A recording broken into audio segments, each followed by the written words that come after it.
Tayo po ay muli po naming ihahanyayahan sa umagang ito para sa ating morning devotion. Ito po ang ating pitong araw sa linggong ito at ito po ang huling araw ng unang linggo ng ating devotion resumption for the year of 2026. At ngayong araw po ay patuloy nating tinutunghayan ang aklat ng Deuteronomy at tayo po ay nasa chapter 14 na ng aklat na ito. Bago po tayo magpatuloy, tayo po ay sumandaling manalangin. Panginoon, patuloy po naming hinihingi ang pagsama ng inyong presensya o Diyos umagang ito. Tunay nga pong napakabuti, napakadakila mo sa buhay ng bawat isa sa amin, Panginoon. Ikaw po o Diyos ang patuloy na magpala sa aming mga kapatid na patuloy na nag-aaral ng inyong mga salita sa araw-araw, Panginoon. Tulungan niyo po na ito'y maging kalakasan ng aming mga buhay at dalayan din po namin na ito'y maging aming personal commitment sa inyo, Panginoon. Salamat po, O Diyos, dahil Ikaw ang patuloy na nagtuturo sa amin kung paano mas maging malalim pa ang aming personal devotion sa inyo, Panginoon. Salamat po sa mga salita ninyo ngayong umagang ito. Sa inyo po namin ibinabalik ang lahat ng papuri at pasasalamat sa pangalan ni Jesus. Amen.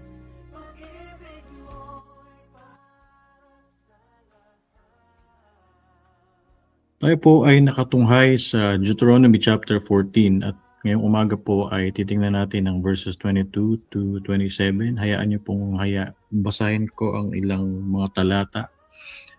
Verses 22, be sure to set aside a tenth of all that your fields produce each year. Eat the tithe of your grain, new wine, and olive oil, and the firstborn of your herds and flocks in the presence of the Lord your God at the place he will choose as a dwelling for his name, so that you may learn to revere the Lord your God always. But if the place is too distant and you have been blessed by the Lord your God and cannot carry your tithe because the place where the Lord will choose to put his name is so far away, then exchange your tithe for silver and take the silver with you and go to the place the Lord your God will choose. I will jump to verse 27. And do not neglect the Levites living in your towns, for they have no allotment or inheritance of their own. So, meron po tayo 5 bagay na makikita in summary of this verses. Una po dyan ang pag-instruct ng Lord for the Israelites to give tenth of all the produce of their fields, whether it's it's the produce of their flocks, whether it's harvest from what they plant or farm, all the yields that they have for the year, they need to give the tenth of it. So ito po ay isa sa mga pagkakataon sa Old Testament na nababanggit ang salitang tithing. And madalas po ito ay naging ugat ng pagtatalo sa maraming Kristiyano. Maybe some churches completely believe in tithing. There are churches who does not believe in tithing. Pero yung part na po yan ay ipapaubayan na natin sa ating mga pastor. Subalit bilang bahagi ng iglesyang ito at ng congregation ng Foursquare, we firmly believe in the doctrine of tithing, and simply because it is very biblical, whether it's Old or New Testament, or some people disagree that it was mentioned in the New Testament, so sinasabi nila na hindi na siya applicable sa panahon natin ngayon. But as a church and as part of this congregation, we firmly believe in the doctrine of tithing. And kung alisin man natin yung doctrine part of it or the principle part of it as a conviction when we knew God, when we received God in our lives, and we wanted to honor Him with what we earn, with the fruits of our labor, which God has supplied, it is just maybe actually a minimum to give our tithes. in honor of all the blessings that we receive. And in letter B, God is encouraging us to bring these tithes to the place of congregations and the holy place God has chosen. So sa pagkakataon, sa panahon ng mga Israelita, ito ay dinadala nila sa sa lugar na panambahan na itinakda ng Panginoon sa kanila. In our case, we bring our tithes to the church because it is where we congregate and it is where being administered in different ministries and services. And during those times when they could not, maybe some of them live in faraway places, so whatever yields they have, whether it's cattle, oxen, cows, or the fruits of their harvests, maybe some of them are impractical to carry.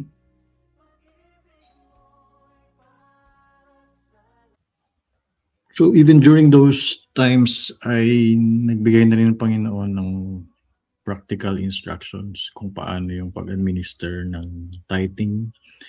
So it may not be always an ideal situation. So sa panahon po ngayon, now that the Foursquare Gospel Church is an international congregation, so marami na pong paraan kung paano nadadala ang tithes from a smaller church to the bigger group of churches. So kung nais niyo pong itanong kung paano ito tumatakbo, ay lapitan lang po natin ang ating mga pastor siguro mamaya. But the truth, I mean the fact that God has instructed some practical guidelines ay parang nais ipaharating ng mga talatang ito na walang isang formula on how we give our tithes. Definitely there's an exact percent of what tithes means, and that is 10%. But maybe because of the different resources that we have, the different sources of income that Israelites had before, so walang isang solusyon kung paano dadalhin sa iglesia yung mga tithes na to. And number 4, he made sure that the tithes are used at the place of covenant and worship with wisdom and righteousness. Kung mapapansin niyo po dun sa verse 23, sinabi doon to eat the tithe of your grain, new wine, and olive oil, and the firstborn of your herbs and flocks, in the presence of the Lord. So when God instructed the Israelites to bring these harvests to the congregation, it is in this verse, hindi pinapakita niya na it's not just stored. Kasi parang ano mangyayari doon sa mga harvest na yun kung hahayaan lang nilang masira o mabulok. So very clear instruction that they need to consume it as a congregation, but within God's dwelling place to honor the Lord. Ito rin po ay ating mapapansin sa kasalukuyang panahon, sa modernong panahon, when people give their tithes, that those amounts are being used to administer the church and to proceed with all the services that we have in our churches, to sustain the needs of the churches. So yun po yung isa sa mga layunin kung bakit nais ng Diyos na dalhin yung tithes sa iglesia niya. And number 5, he also instructed to support the Levites and not to neglect them. So sabi dito sa last verse, and do not neglect the Levites living in your towns, for they have no allotment or inheritance of their own. So a lot of our pastors today have devoted their lives since ever since they followed the calling of God. So, karamihan sa kanila ay pumasok ng Bible school, dineploy into different churches, and they don't have income of their own, most of them. So, our tithes are being used also to support the Levites or our pastors in today's time para sila po ay suportahan. So, and ito po ay hindi lamang nag-a-apply marahil sa tithings dahil ang sinabi niya dito ay and do not neglect. So, if there are opportunities for us to be generous to support our pastors or the church servants, the church ministers, so if we are convicted to be generous and to support them in any way, in kinds, in finances, we are encouraged very much to do so by by these verses. So bilang application, it's very straightforward. We shall bring our tithes to the church as God instructed us to do, but it is to be done with conviction, with will and accountability before God, and never under pressure or prejudice.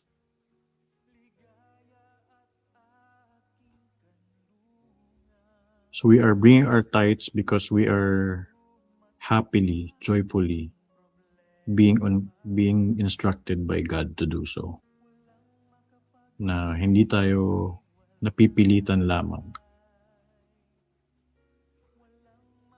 And letter B, we are encouraged to support the servants of God, to practice generosity, especially to those who are used in the church to feed us with God's word and minister our Christian faith and serve us in our biblical services.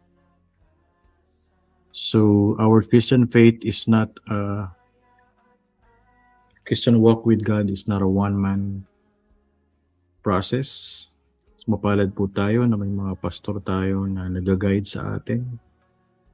Our pastors were used probably to administer our baptism in the water, administer how we receive God nung wala pa tayo sa Panginoon. Our pastors were used when we have death in our family. And sa marami pang paraan. And it is just right that we also are generous to them in any way we can with joy and cheerful giving. So yan po ang ilan sa mga paalala ng salita ng Diyos sa umagang ito at nawa po ito ay maibahagi din natin sa ating mga kapatid na marahil ay hindi makakapakinig sa umagang ito. So let's end our devotion with this prayer. Father God, we thank you for all the resources that we have, for all the incomes that we have, the source of our living, Panginoon.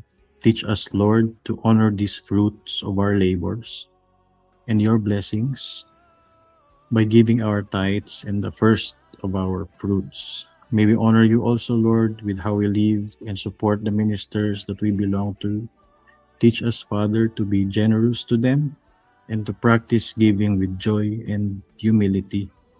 Help us, Lord, to be fruitful in all that we do at maging mapagpasalamat po kami, Panginoon, sa lahat ng bagay na binibigay niyo po sa amin. Lord, we pray for our service this morning. We pray for all our brethren, Father God, who are listening this morning, O God, at sa lahat pa po ng kanilang gagawin sa buong maghapon. Ikaw po ang manguna sa kanilang mga buhay. Pagpalain niyo po ang kanilang mga pamilya, Panginoon. Even our churches, we thank you, Lord, for our church. May you continue to give us the wisdom, the anointing, and the strength, Father God, to be supportive to our church. Thank you, Lord, and we just give you all the glory and praise. In Jesus' name we pray. Amen.